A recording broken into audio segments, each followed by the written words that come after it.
누가복음 21장 1절서부터 38절 말씀 우리 한 절씩 교독하도록 하겠습니다.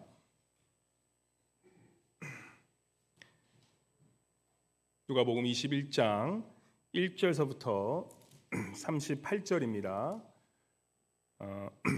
좀 작게 나오니까 우리 성경 보신 분들은 성경으로 직접 보시는 게 더 잘 보일 것 같습니다. 21장 1절부터입니다. 예수께서 눈을 들어 부자들이 헌금함에 헌금 넣는 것을 보시고 이르시되 내가 참으로 너희에게 말하노니 이 가난한 과부가 다른 모든 사람보다 많이 넣었도다.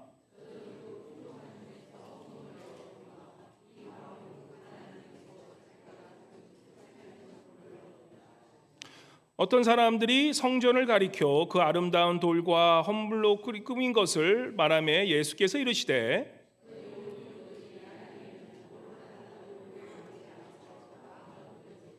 그들이 물어 이르되 선생님이여 그러면 어느 때에 이런 일이 있겠사오며 이런 일이 일어나려 할 때 무슨 징조가 있사오리이까?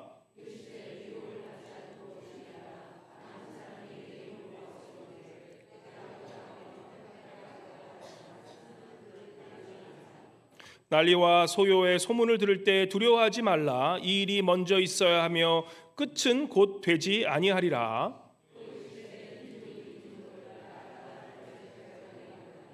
곳곳에 큰 지진과 기근과 전염병이 있겠고 또 무서운 일과 하늘로부터 큰 징조들이 있으리라.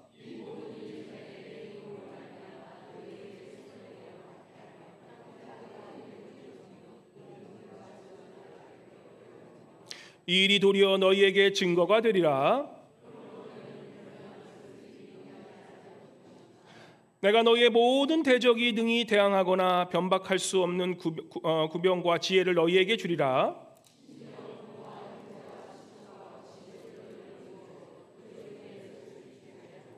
또 너희가 내 이름으로 말미암아 모든 사람에게 미움을 받을 것이나 너희의 인내로 너희의 영혼을 얻으리라.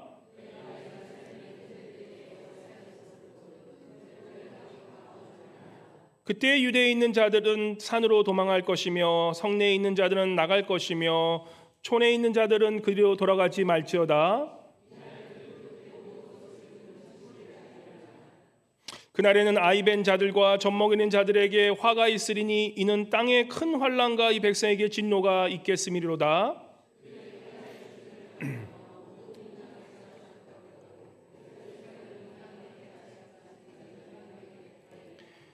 (1월) 성산에는 징조가 있겠고 땅에서는 민족들이 바다와 파도와 성난 소리로 인하여 혼란한 중에 공고하리라.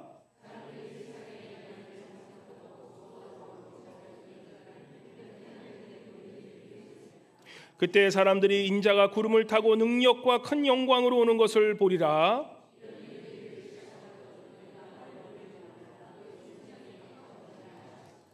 이에 비유로 이르시되 무화과 나무와 모든 나무를 보라. 이와 같이 너희가 이런 일이 일어나는 것을 보거든 하나님의 나라가 가까이 온 줄을 알라.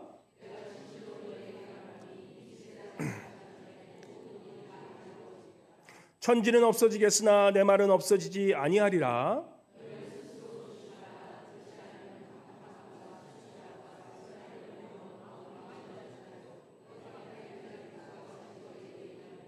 이날은 온 지구상에 거하는 모든 사람에게 이 말이라.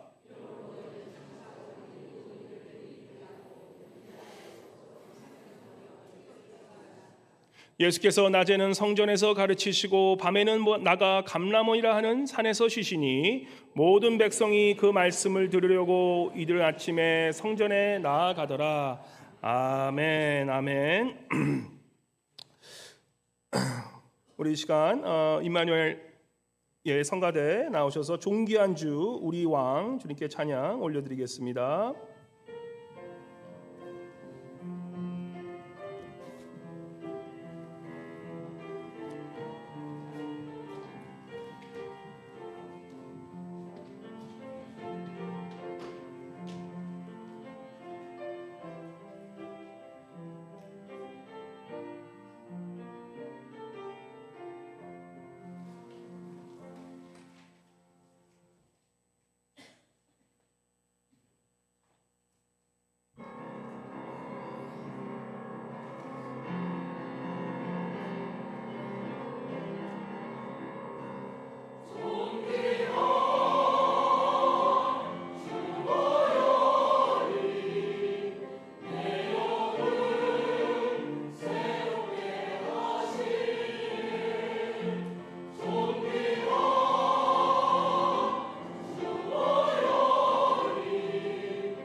다시 한번 우리 큰 박수로 주님께 영광 올려드리겠습니다.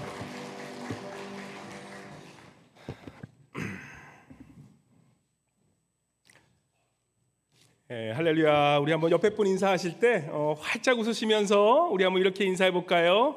기름을 준비하셨나요? 라고 한번 인사해 보겠습니다. 기름을 준비하셨나요? 참기름이 아닙니다. 들기름도 아니고요.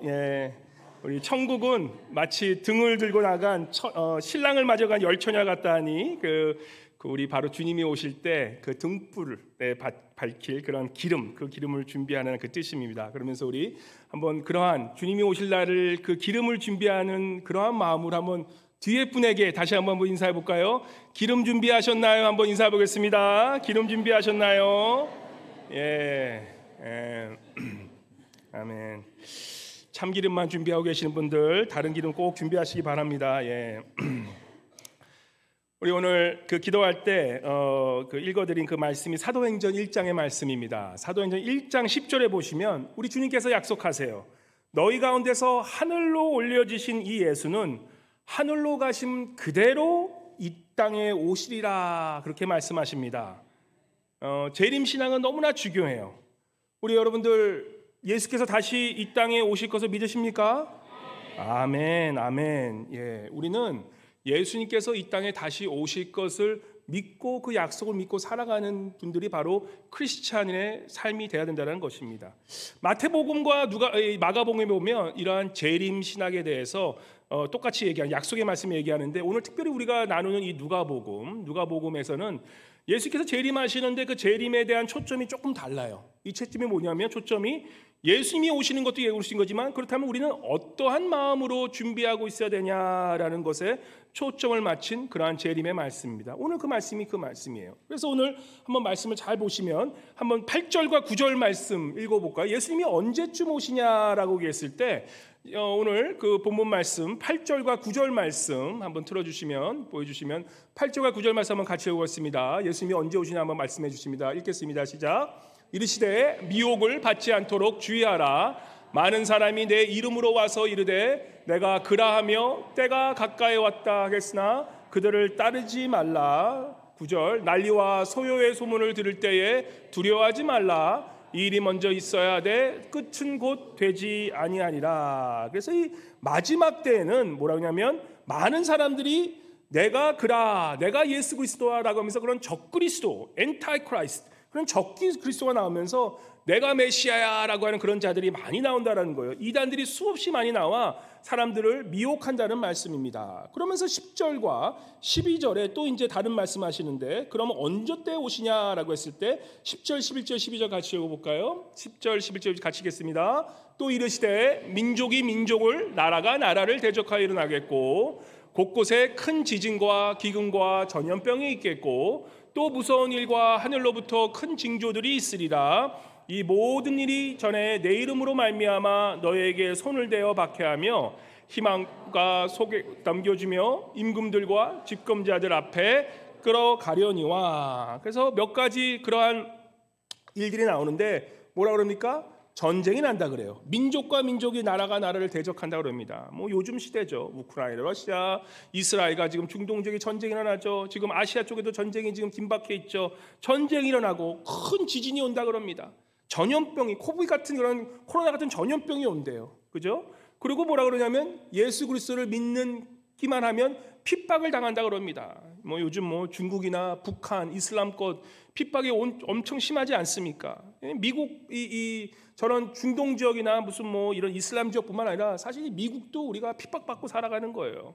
우리 지금 미국 교회들이 향후 20년 안에 거의 한 10만 개의 교회가 문 닫는다는 그런 발표 나온 거 아시죠? 그리고 또 한국인들, 우리 한국분들, 우리 교인 숫자가 한때는 한참 멀을 때는 50%, 인구의 50%가 무슨 기독교인이라고 얘기했는데 이제 불과 20년 후에 기독교인이 단 10%도 안 된다라는 그러한 믿을 만한 통계가 나왔습니다.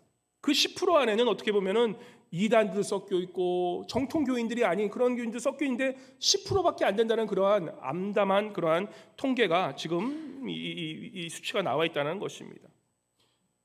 말씀은 계속해서 이어가요. 26절에 보시면 어떤 말씀이 나옵니까? 26절 같이 읽어볼까요? 시작. 사람들이 세상의 이마리를 생각하고 무서워함으로 기절하리니 이는 하늘의 권능들이 흔들리겠습니다. 그죠?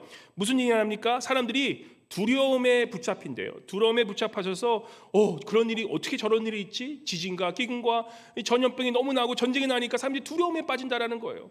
바로 그럴 때 27절 한번 같이 읽어볼까요? 27절과 28절 말씀, 27절 말씀 같이 읽겠습니다. 시작. 그때 사람들이 인자가 구름을 타고 능력과 큰 영광으로 오는 것을 보리라. 이거는 그냥 읽지 마시고 좀 상상을 했으면 좋겠어요. 바로 그러할 때에 누가 오신다 그럽니까?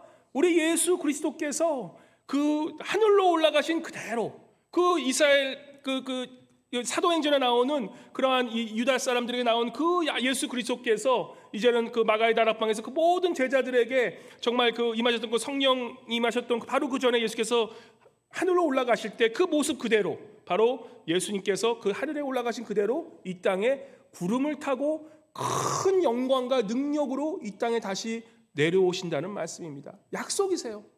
우리가 살아갈 때 예수님이 다시 오실 그런 말씀을 할 때 우리가 기억해야 되는 것은 그림을 한번 그려보세요. 예수님께서 구름을 타고 큰 능력과 큰 영광으로 이 땅에 다시 오신다라는 그러한 약속을 우리에게 하고 계시다는 것입니다. 우리 주님께서 구름을 타시고 큰 영광과 그 능력으로 다시 오실 것을 믿으십니까? 아멘, 아멘. 믿지 않는 자는 그날을 두려워한다 그래요. 근데 기쁜 소식이 뭐냐면 우리 믿는 자들은 예수님이 구름을 타고 큰 능력과 그 영광으로 오실 때 우리는 어떠한 모습이냐? 28절 같이 읽어볼까요? 28절 같이 읽겠습니다. 시작. 이런 일이 되기를 시작하거든 일어나 머리를 들라 너희 속량이 가까워니라 하시더라. 바로 예수님께서 돌아오실 그날이 우리 믿는 자들에게는 어떠한 날이냐? 세상 믿지 않는 사람들은 두려움과 또한 이 절망의 날이 되지만 우리 믿는 사람들은 어떤 날이에요? 속량의 날이 된다는 거예요. 이 속량은 무엇입니까? 구원의 날이 된다는 거예요. 하나님께서 우리를 리디임해 주시고 우리를 다시 속량해 주시고 우리를 하나님의 그런 분노에서부터 이제는 가라앉히심으로 하나님의 그러한 그 분노에서 우리를 구원해 주시사 이제는 우리가 하나님의 자녀로 구원받는 그날이 바로 예수께서 재림하신 그날이라는 거예요. 그래서 우리 믿는 자들은 예수님의 재림이 축제의 날이다, 심판의 날이다, 축제의 날이 된다라는 거예요. 그래서 우리가 예수님이 오실 그날을 기다리면서 기뻐하면서 기도하면서 기다리는 것이에요. 우리 예수님의 날이 그날이 올 때 우리 모두에게 정말 기쁨으로 축제하는 그날이 되시기를 주님의 이름으로 간절히 축원합니다. 바로 그날인 거예요. 마지막 날 우리 믿는 자들에게는 많은 믿지 않는 자들에게는 고통의 날, 안타깝지만 고통의 날이 되지만 믿는 자들에게는 그날이 소망의 날이 된다는 거예요. 참된 소망의 날이 된다는 것이에요.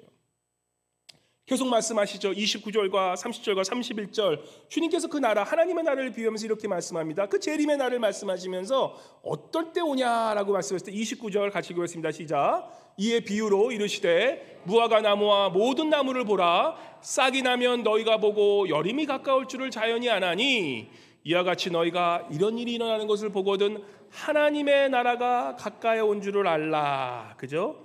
여기서 이 나무, 무화과 나무는 이 솔로몬의 큰 풍요와 성전을 얘기하는 거예요. 솔로몬의 성전. 믿는 사람들이 풍요로워지고 하나님의 믿음으로 가득 차 있는 그럴 때 바로 계절이 바뀌고 이제는 새싹들이 나무에 피어날 때 바로 그러한 때 이 전쟁과 기근과 이 전염병과 이러한 것들이 끊임없을 때 또한 많은 자들이 핍박받을 때 우리가 기억해야 되는 것은 바로 그런 날이 가까울 때 하나님의 나라가 임박하였다는 것을 우리에게 보여주시다는 것입니다.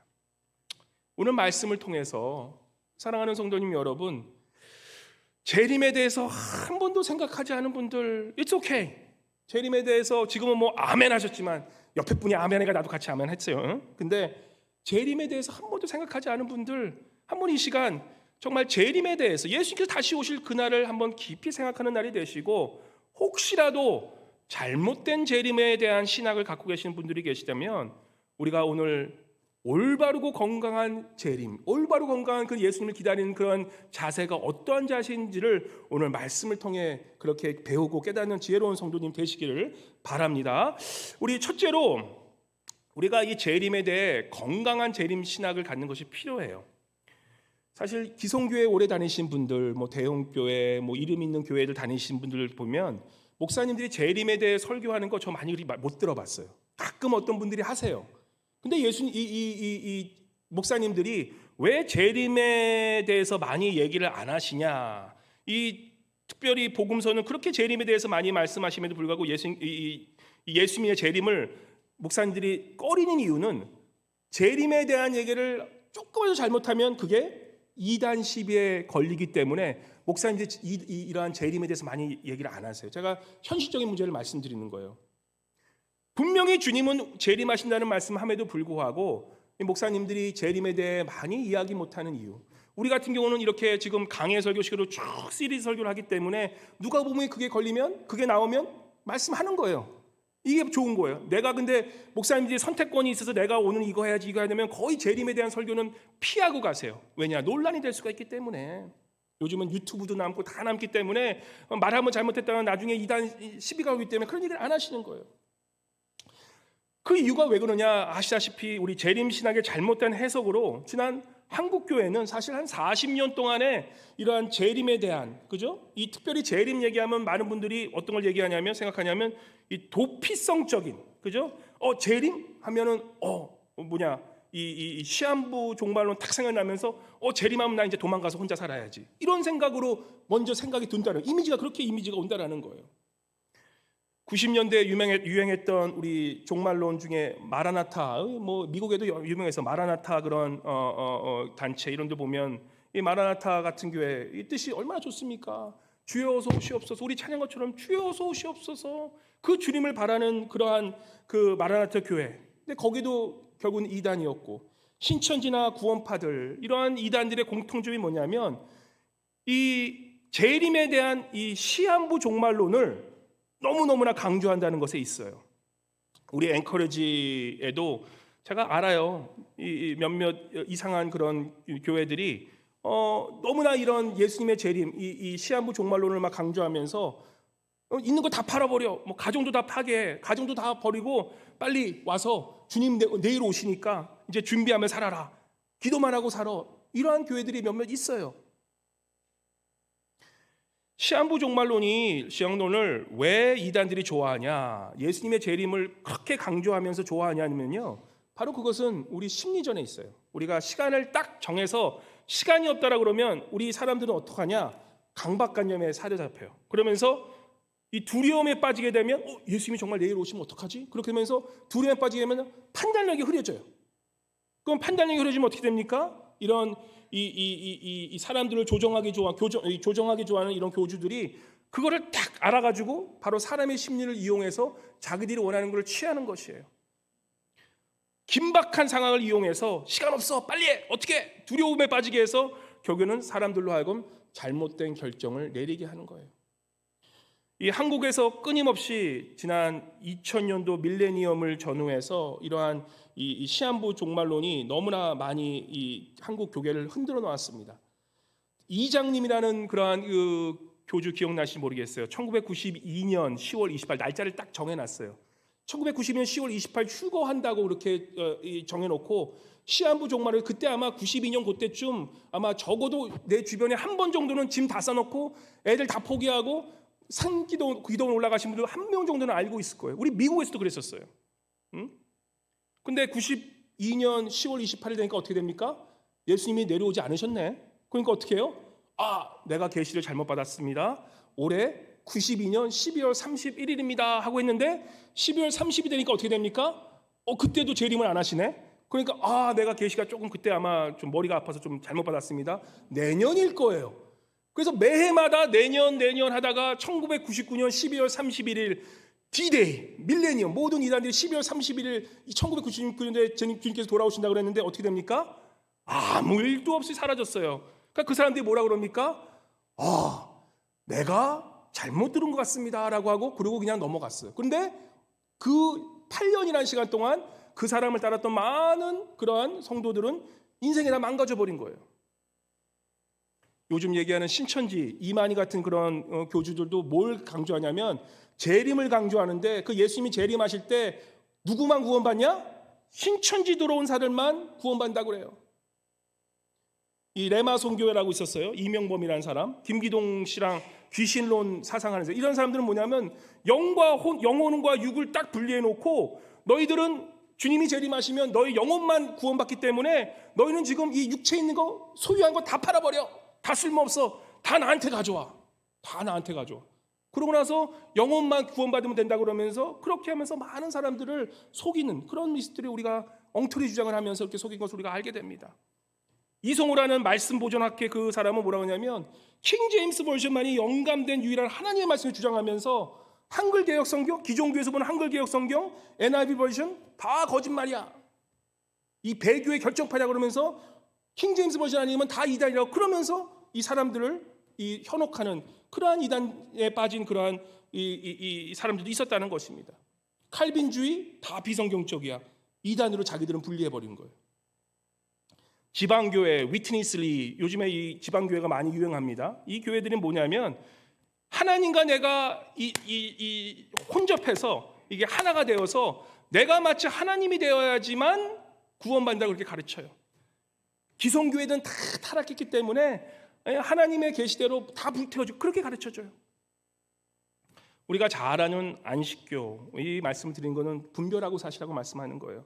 안식교, 우리가 잘 아는 안식교, 잘 아는 삼육재단, 우리 삼육우유 있잖아요. 삼육교단. 이 안식교가 참 애매한 게 안식교회는 제가 말씀드리지만 예수 우리 정통교회들의 교리를 따라요. 정통교회를 따르는데 우리가 잘 아시다시피 복음은 진정한 믿음은 뭐예요? 말씀만 믿어야 되지 말씀 플러스 알파가 생기면 그게 이단이 되어버린 거예요.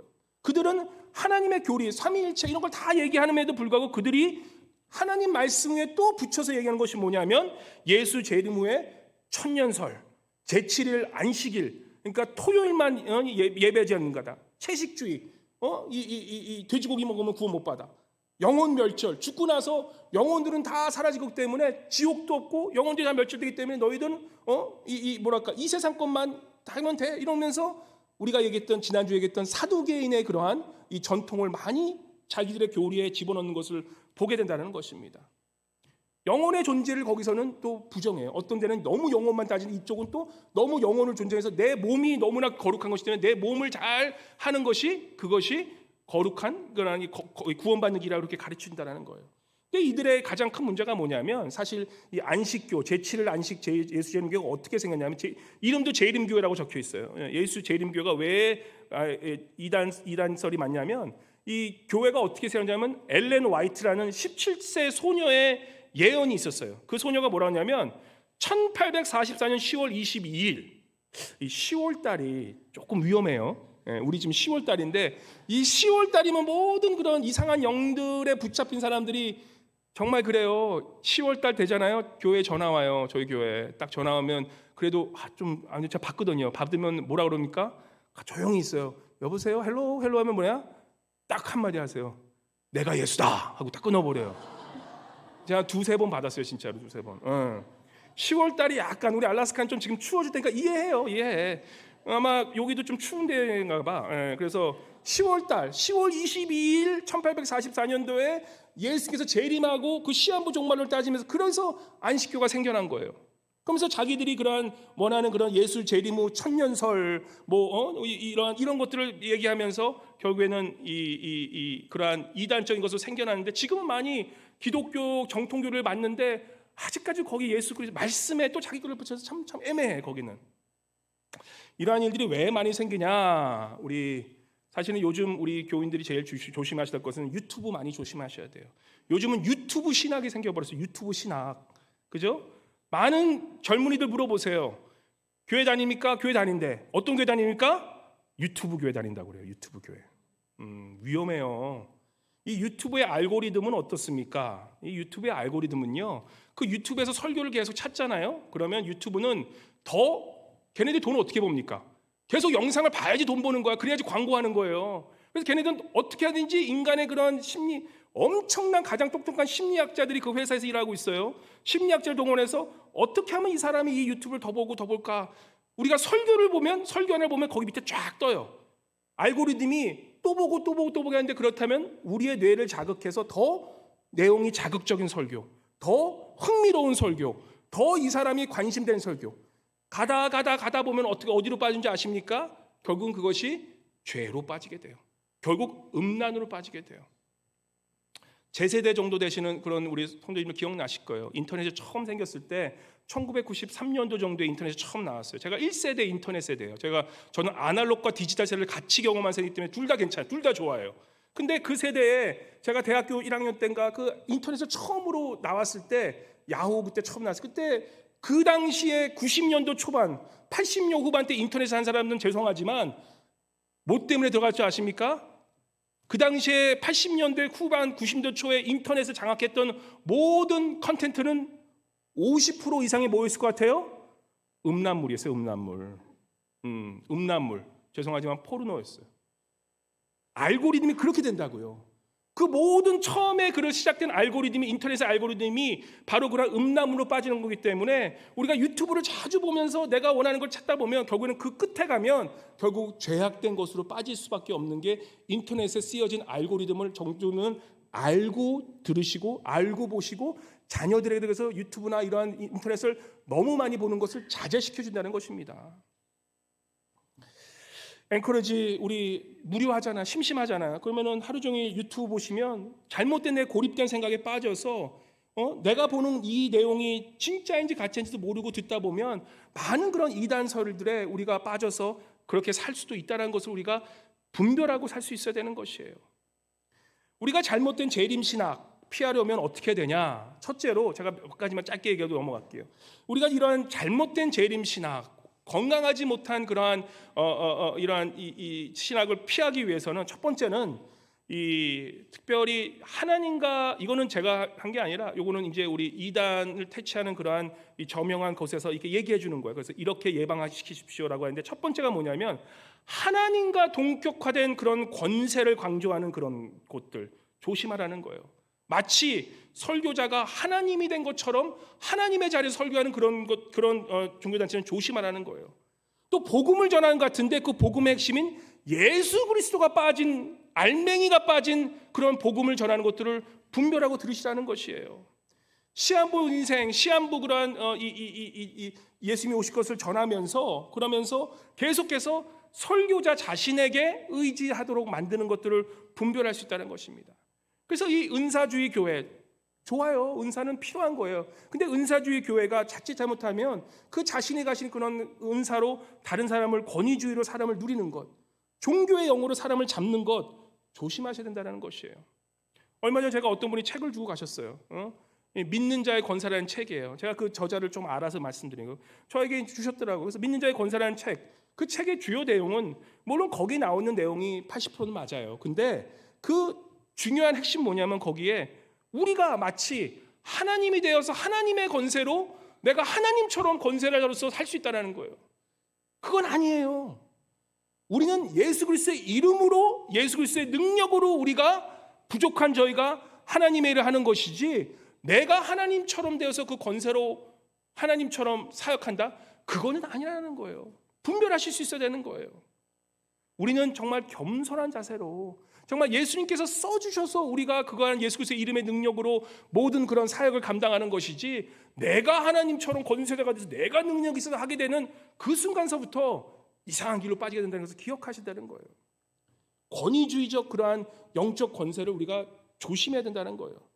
주님을 알면 알수록 우리가 깨닫는 게 무엇입니까? 주님을 알면 알수록요, 우리 주님은 우리의 영을 자유롭게 하세요.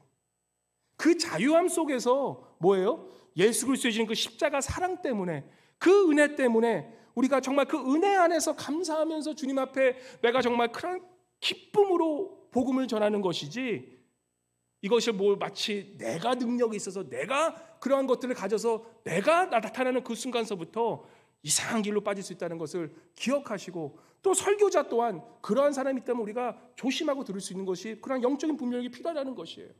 두 번째로 요한계시록 같은 말씀, 너무나 문자적으로 해석하는 걸 조심해야 되는 거예요. 요한계시록의 성경의 장르가 뭡니까?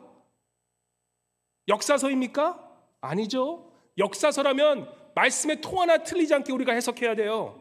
무조건 믿어야 돼요. 근데 요한계시록은 묵시서예요. 묵시서. 묵시란 뜻이 뭐냐면 직접적으로 드러내보지 않은 은연 중에 그 뜻을 나타냈다는 뜻이에요. 하나님께서 요한계시록을 묵시로 우리에게 드린 이유는 하나님께서 우리에게 모든 것을 알기 원하시면 그냥 하나님께서 이렇게 될 거라고 말씀하셨는데 그렇게 안 하시고 우리에게 요한계시록을 묵시로 주신 이유는 뭡니까? 하나님의 뜻을 하나님만을 진정으로 바라는 그 사람들에게 조금씩 하나님께서 계시하기 위해서 보여주신 것이라는 것이에요.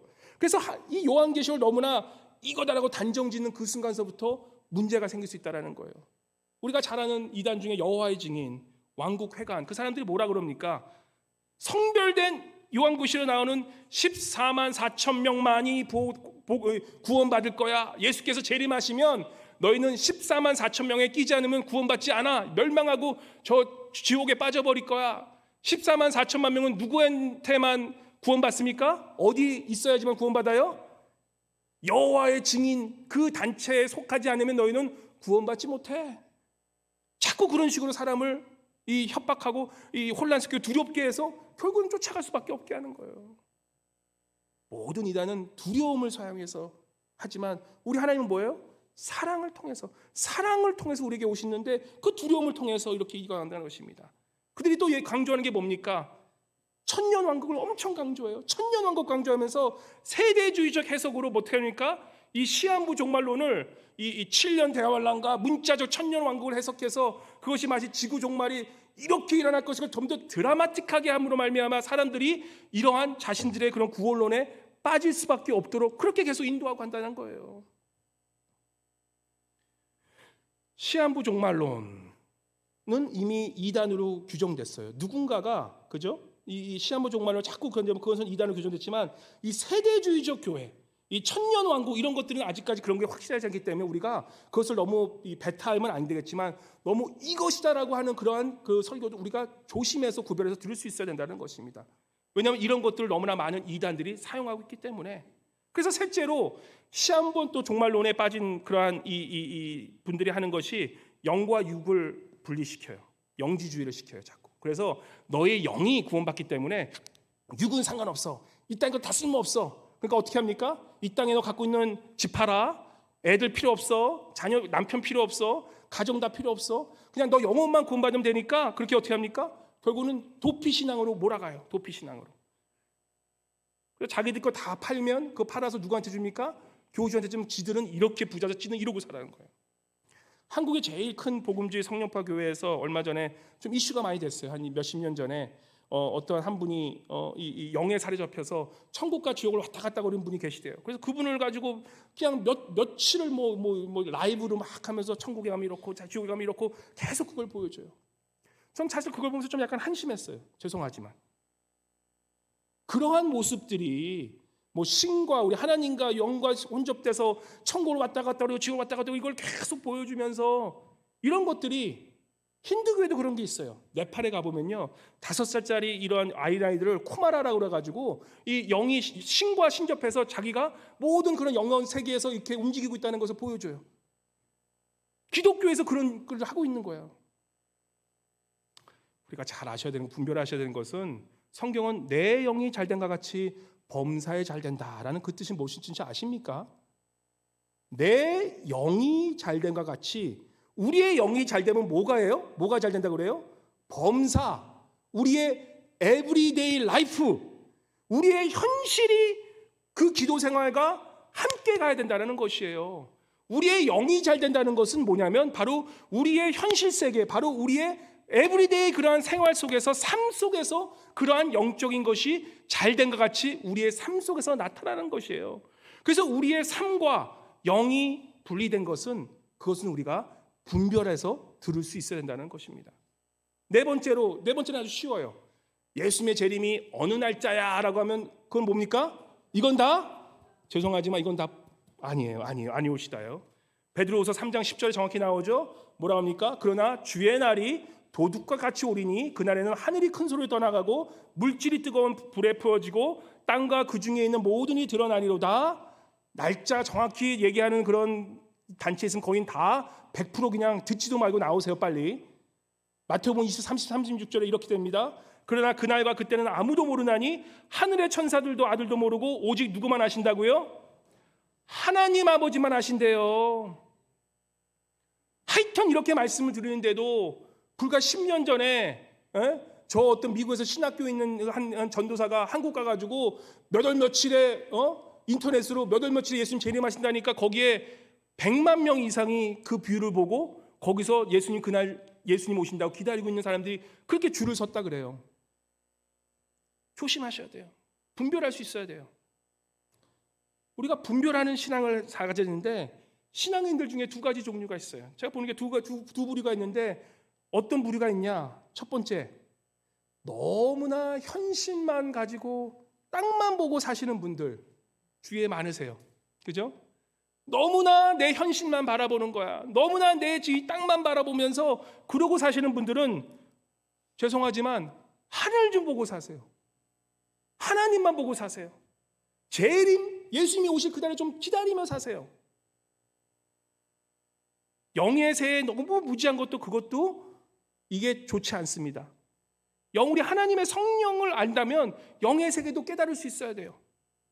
근데 다른 부류가 또 있어요. 이 부류는 뭡니까? 붕 떠 있는 신앙인이에요. 붕 떠 있는. 뭐냐면 자기만 너무 홀리해져서, 그죠? 내가 너무 영적인 사람이라서 이 세상과는 아예 등지고 사시는 그런 분들 계세요. 자신이 교회 위에 있다고 생각하시면서 다른 사람을 늘 정죄하는 그런 분들 조심해야 돼요. 공중부양에서 이 신앙생활 하신 분들, 이런 분들 제가 아까 말씀드린 10월 달쯤에 많이 나타납니다. 많이 와요. 예. 가끔 이렇게 오시면 탁 그래서 목사님한테 저한테 탁 몰고 기도하고 가요. 당신 막 그러면서 막 하면서 그러가요. 예. 하나님의 우리가 믿는 기독교는요, 이 영적인 세계와 우리가 믿는 이 현실이 하나 된 거예요. 하나 된 거. 교회를 통해서 예수님은 교회를 통해서 예수님이 머리가 되시고 우리 모든 믿는 자들이 지체가 됐다고 말씀하셨지, 내가 교회 위에 서서 교회를 정죄하면서 그렇게 신앙생활하고 절대 예수님은 그 어디서도 말씀하지 않으셨거든요. 예수님은 교회를 통해서 구원을 주시겠다고 말씀하시고 교회를 통해서 선교하신다고 말씀하셨지, 교회를 떠난 그 어떤 것도 말씀 안 하셨다는 거예요. 그래서 교회는 예수 그리스도가 머리시고 바로 모든 사람 믿는 사람이 지체되기 때문에 그 교회를 통해서 우리가 신앙생활을 한다는 것이에요.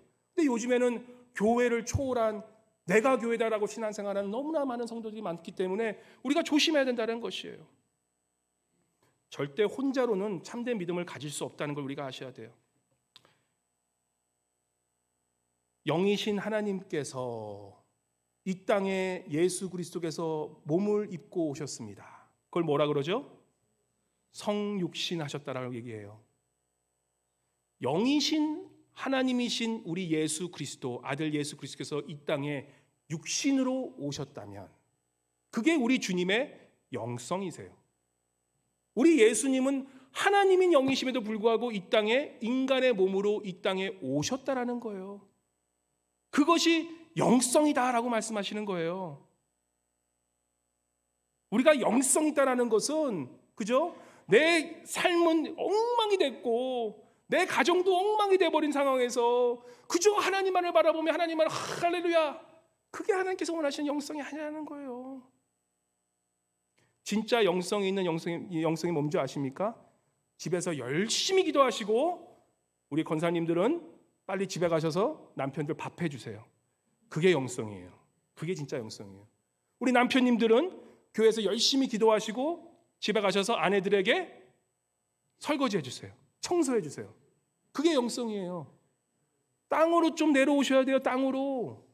영성이란 것은 내가 저 영적인 세계에서 혼자 내 영이 떠돌면서 공양붕어 그런 게 영성이 아니라는 것이에요. 우리 주님께서도 영이신 주님께서 이 땅에 인간의 육신으로 오셔서 이 땅에서 사역하시고 뭐 하셨어요? 이웃을 사랑하시고 병든 자들을 고치시고 돌아다니면서 정말로 소외된 자를 바치기, 그게 우리 주님이 보여주신 영성이었다라는 것이에요. 물론 기도하고 땀이 흘리신 만큼 죽을 만큼 기도하시는 그 영성이 있지만 그 영성은 반드시 나의 삶과 결합된 영성을 보이셨다는 것이에요. 그래서 우리의 참된 영성은 다른 게 아니라는 거예요. 너무 남편만 잘해주는 것도 문제야. 기도는 안 하면서. 기도를 하셔야 돼요. 기도를 먼저 하시고 내 영이 잘된 것 같이 내 남편에게 잘해주는 거예요. 그게 필요해요. 하지만 너무 기도만 한다 그러면서 가정은 답하게 한다, 그것 또한 하나님이 원하시는 영성이 아니라는 것이에요. 우리 뇌 안에 이 귀 몸 안쪽에 이 이석이라는 게 있어요. 이석인데 이 이석이 중력에 따라서 이게 우리의 머리와 위치 이런 것을 가르쳐주는데, 이게 가끔 비행기 타다가 우리가 탁 내리면 이 이석이 가끔 가다가 가운데 있지 않고 이렇게 흔들 때가 있어요. 그러면 어지러움이 있는 거예요. 갑자기 이게 높은 데 있다가 내려가면 그런 이석이 약간 움직여져서 약간 우리가 밸런스를 잃어버리는 게 있어요. 그죠? 그 우리가 전문용어로 뭐 벌치고라고 얘기도 하고, 뭐 한국은 현운이라고 그래요. 그게 그 균형 잡히게 잘못돼 버리면 우리가 몸이 어지러워지는 거예요. 우리 신앙생활도 똑같다라는 거예요. 우리 신앙생활도 삶과 기도의 영성생활 균형이 잘 잡혀야지, 한쪽으로 너무 치우쳐 버리면 우리의 영성도 잘못된 그러한 시한부 종말론 쪽으로, 아니면 너무나 육적인, 너무나 이 카넬, 너무나 육신적인 것만 따르는 그러한 신앙으로 갈 수 있기 때문에 우리가 그 밸런스를 잘 생각하면서 가야 하는 것이 중요하신 겁니다. 우리 모두는 저와 여러분 다 같은 신앙의 여정을 가고 있는 우리들이에요. 우리의 신앙은 어떤 신앙이 되어야 되냐? 예수님께서 당장 오늘이라도 오실 수 있다는 것, 마라나타 우리 주여 오시옵소서 하는 그러한 믿음으로 살아가는 우리의 믿음이 되실 줄 믿습니다. 동시에 주님이 오늘 당장 안 오시더라도 100년 후에 오시더라도 우리가 이 땅에서 100년 동안 살 준비를 하고 살아가는 것이 우리의 신앙생활이 되어야 된다는 것이에요. 종교개혁자 말틴 루터에게 누군가 물었습니다. 우리 말틴 루터님, 우리 내일 이 종말이 오고 예수님께서 재림하신다면 당신은 무엇을 하겠습니까? 말틴 루터가 뭐라고 대답한 줄 아십니까? 이미 알고 계시는 말씀이에요. 말틴 루터가 이렇게 대답합니다. 나는 그럼 오늘 사과나무를 심겠습니다. 그죠? 사과나무를 심겠습니다. 이게 뭐 스피노자가 한 얘기도 있겠지만 마틴 루터가 먼저 얘기했던 거예요. 뭐냐면 내일 예수님의 재림이 와서 이 세상이 종말이 온다 할지라도 나는 오늘 사과나무를 심음으로 말미암아 내 현실에 충실하고, 내 현실에 충실한 것이 가장 영성 있는 것이기 때문에 내 삶에 충실하고, 내가 주님께서 당장 오셔서 내 삶을 준비하며 살아가겠지만 내가 다음 세대를 위하여, 다다음 세대를 위하여 내가 사과나무를 심겠습니다. 바로 그것이 우리 영성이 되어야 된다는 것입니다. 오늘 본문 또한 그러한 여인이 나오는 거예요. 짧게 얘기하면 오늘 본문에 누가 나옵니까? 과부가 나와요. 이 과부가 뭐라고 하냐면 2절에 보시면, 2절 한번 같이 읽어볼까요? 그러한 영성을 가진 이 과부가 나오는데, 이 과부가 보면 이 오늘 2절의 말씀 한번 같이 볼게요. 시작. 또 어떤 가난한 과부가 둘 랩돈 넘는 것을 보시고, 3절에 보시면 뭐라고 합니까? 이르시되 내가 참으로 너희에게 말하노니 이 가난한 과부가 다른 모든 사람보다 많이 넣었더라. 4절 저들은 그 풍족한 중에서 헌금을 넣었거니와 이 과부는 그 가난한 중에서 자기가 가지고 있는 생활비 전부를 넣으니라 하시니라. 과부가 얼마나 힘들었겠습니까? 근데 이 과부는요, 현실 도피한 게 아니에요. 자기가 현재 살아가는 그 힘든 가운데서도 주님이 내일 오시가 도피하는 게 아니라 자기의 모든 삶을 다해 주님을 위해 드렸다라는 거예요. 그게 이 과부에서 우리가 배워야 될 삶의 자세라는 것이에요. 우리가 살아가는 그런 삶이 뭡니까? 현실 속에서 우리가 주님 앞에 정말 주님이 내일 오심에도 불구하고 내 모든 것을 드리겠노라라는 그러한 마음으로 내 삶을 거룩한 산제사로 드리는 것, 그것이 주님께서 원하시는 그러한 재림을 준비하는 마음의 자세가 되어야 한다는 것입니다. 35절에 주님은 말씀하십니다. 말씀 맺을게요. 35절에 이렇게 말씀하세요. 이날은 35절에 보시면 이날은 온 지구상에 거하는 모든 사람에게 이 말이라. 이 날이란 뜻은 예수님께서 재림하시는 이 날이 온 지구상에 거하는 모든 사람이 임한다는 거예요. 약속이에요. 우리는 믿어야 돼요. 예수님이 재림하실 것을. 언제인지는 모르지만 우리가 믿어야 된다는 거예요. 그리고 36절에 보시면 그러면 우리가 무엇을 하고 기다리냐라고 했을 때 36절 말씀 같이 읽어볼까요? 같이 읽겠습니다. 시작. 이러므로 너희는 장차 올 이 모든 일을 능히 피하고 인자 앞에 서도록 항상 기도하며 깨어있으라 하시니라. 아멘. 뭐라고 그러십니까? 우리 사는 것에 너무 바빠서 그렇게 살지 마시고, 그저 살아가는 게 너무 재밌어서 그렇게만 살아가지 마시고 깨어서 기도하고 살아가라는 거예요. 깨어서 기도하고 살아가는 거예요. 이 세상의 현세의 안정과 성공만을 위해 살아가지 마시고 우리가 그런 것도 간과하지 말고, 그것도 중요하지만 더 중요한 것은 예수께서 이 시간 당장 오실 수 있으니 우리가 그 예수 그리스도가 오신 그날을 준비하며 10처녀 중에 5처녀가 뭘 준비했죠? 기름을 준비했잖아요. 그 기름을 준비한 그 처녀들만이 하나님의 나라에 들어갈 수가 있었다는 사실이에요. 이 땅에 살아가시면서 열심을 다해 살아가세요. 비즈니스 하시는 분들 열심을 다해 사세요. 우리 가정주부님들 열심히 자신 키우세요. 우리 권사님들 열심히 지금 노후를 위해 살아가시고 즐기기도 하시고 열심히 살아가세요. 하지만 우리가 기억해야 되는 것은 그러한 열심 중에서 이 세상에 충실하고 살아가지만 우리가 늘 기도하며 깨어서 우리 주님께서 내일에도 당장 마라나타 주여 오시옵소서라는 그런 마음을 가지고 살아가시면서 그러한 기름을 준비하고 사는 인생이 되어야 한다는 것입니다. 성도님들, 시대가 많이 약해졌어요. 정말 지금 주님께서 말씀한 그때가 가까워진 것만 우리가 알고 있어요. 전쟁과 기근이 날마다 넘칩니다. 내년에 또 어떤 큰 전쟁이, 내일 당장 어떤 큰 전쟁인지 몰라. 지금 전염병과 믿는 사람들이 얼마나 지금 핍박받고 있습니까? 중국은 다 쫓아냈어요. 이제 선교사님들 다 쫓아내고 있어요. 북한은 말할 것도 없죠. 우리가 이러한 때, 이러한 마지막 때가 왔다는 것을 우리가 깨닫는다면 정말 우리가 살아갈 신앙인의 자세는 언제인지 모르지만 우리가 늘 깨어서 기도함으로 정말 주님께서 주신 그 기도 속에서 우리가 하나님의 그러한 오실, 예수 그리스도 오실 그날을 그 5 신부처럼 기름을 준비하고 기다리면서 오늘도 이 땅에 살아가는데 충실되게 내 맡겨진 삶을 책임 있게 살아감으로 우리 주님이 오실 때 모두 다, 우리 교회 모두 다 그 혼인 잔치에 참여할 수 있는 그런 아름다운 기름을 준비하는 신부들 모두 되시기를 주님으로 간절히 축원합니다. 사랑해 주님 감사합니다. 우리 잠깐 통성으로 한번 기도하기 원합니다. 우리 잠깐 기도하실 때요, 우리 마음속에 재림의 확신이 없으신 분들, 정말 우리가 그 주님께서 오실 때 우리가 정말 주님 앞에 부름 받고 정말 하나님과 함께 하나님께서 그 구원 주심 우리가 믿는 그런 믿음이 없으신 분들, 재림에 대한 확신이 있게 도와주시고, 또한 내가 너무나 땅만을 바라보며 이 현실만을 위해 살아가신 분들 계시다면 깨어서 기도함으로 저 5처녀 기름을 준비한 5처럼 우리 주님의 오신 날 늘 준비하며 살아가는 그러한 준비된 우리 성도를 모아야 달라고 우리 주님께 주여 한번 외치시고 회개의 기도 주님께 올려드리고 나가도록 하겠습니다. 주여! 할렐루야. 참 좋으신 하나님 아버지 감사합니다. 이 시간 주님 저의 눈을 들어 하나님을 바라보기 원합니다.